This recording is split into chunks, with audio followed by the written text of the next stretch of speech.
So if we are long-term bullish on dollar, but just expecting some, initial early week consolidation, early week of this coming week is what I mean, then hopefully we start seeing the dollar index resume going higher, because that's the catalyst in the narrative that I think is in play or potentially in play this week.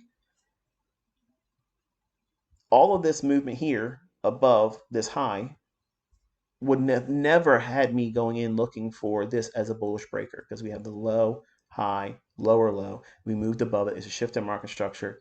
No, there's no fair value gap in here because we've had all this overlapped candlestick running all the way over top this range here. This candle here overlapped most of the upper portion of this wick here. Then this candle, we went down a little bit and it went higher.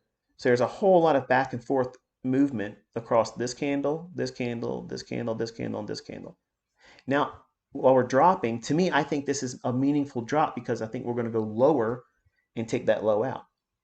But since there's only this gap here, we went over top of it here. We overlapped it, right? There, went through it. Does that mean it's gone? No longer considered worthy? No. It means that my eye jumps right to this, and this becomes a potential inversion fair value gap.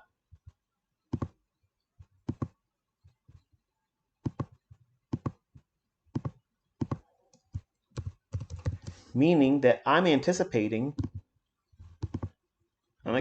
it to do a move lower, come back up, and treat it as resistance. I'd like to see, if it retraces back up into it, I would like to see it stop at the halfway point after moving below it. If it does that, then I'm really, really bullish on dollar. Then I'll be really, really looking for shorts in NASDAQ. You see how everything is blended together with this, that? The whole explanation about what I'm looking for, why I'm thinking it, why I would expect it, why I'm cautious, what am I specifically waiting for? That's experience. That's knowing what to do with the models. That's also knowing and trusting myself as an individual, and also respecting in the increased measure of risk right now.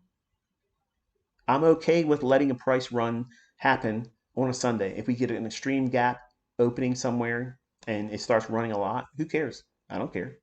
I don't need that to be profitable. I don't need that to define me as a good trader. You don't either. You want to be able to trade in, you want to be able to trade and trade in high probability conditions where the risk is realistic and manageable, not infinite. You don't know where it's going to go. Like your risk right now, if you carried over a long or short from Friday, you have no idea where we're opening up. That's gap risk. I don't want gap risk right now. When I trade, I don't trade with micro lots. Okay, I'm trading where if I'm wrong and we gap a lot against me, that could be a lot of money. And I don't want to have a lot of money taken from me in a condition where I have no control. I have no control of where we're opening up on a new week. So I teach my students to know that there's no mechanism. There's nothing I have as a tool or a repertoire. No algo, no algo, no macro, no secret little thing I'm never going to make public. I have zero tool for the opening price of the new week. I don't have that. That's always going to remain a mystery. I'm not going to be able to figure that out. I've tried and I don't know how to do it. So I've no longer invested any time and energy into it. I've wasted a lot of money trying to trade with real things to build what I thought was a model, and they didn't hold up. So I'm convinced that that's not a worthwhile venture to try to dig into figuring out. It's not necessary. Once it opens, and then now we have information, we can worry about what it does after that opening price is made and where we closed the previous week. So that's your opening range, new week opening gap. So a long way around the barn to say that because this gap is here, we've already went through it here. We went down into it here. So if we go through it once more, I want to see it respect the midpoint of it and not trade up to the upper high. It can. It can do that, but why would I not want to see it trade to the upper portion of it?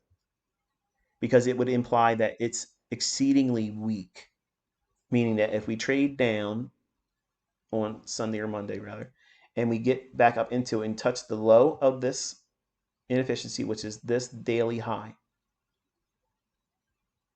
up to the midpoint, which I'll actually give you the level. I'm so nice. No extra charge. How about that? So the level here at 1.0496.9. So let's call it 97. 104.97. So as long as it gets to or and remains below 104.97, if it starts to drop there, I will trust that it will remain weak because I'll treat the upper portion of it as the same way I would do with a breakaway gap.